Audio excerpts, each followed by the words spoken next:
Hello guys, thank you guys again for helping us out with making these videos.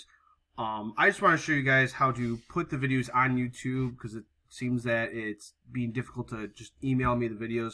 So I'm going to show you how to do it on YouTube. I'm assuming you guys are all using your phones. I'm also assuming that you guys all have the YouTube app. So this is what we're going to do. So this is my phone. I'm going to go into YouTube. So I'll click my YouTube app.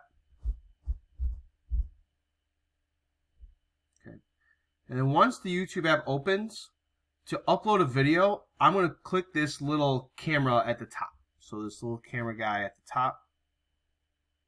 So I'll click that. And then it's going to come up with all these. I can either record, I can go live, or if you already made your video, I can click that video. So let's say I want to upload this video of my son. So this video right here. So I'm just going to click that video. And then this is where I can add all my details. So I can scroll down.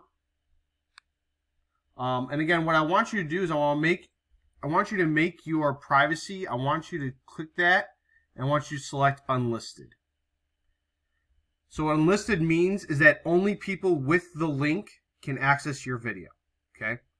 And then you can put your title and your description. So we'll just put, test. And then if you want to put a description, you can. You don't have to. Okay, and then once I'm done with that, I'm just going to click upload. And then once I click upload, the video will upload to YouTube, and you can send me that link. It might ask you if it's if this video is safe for children. You can click yes, that the video is safe for children. And then if the comments are not disabled, I can help you go in and disable those comments. So thank you guys once again for doing these videos for us. Thank you guys for helping the program out. And hope you guys all have a great weekend.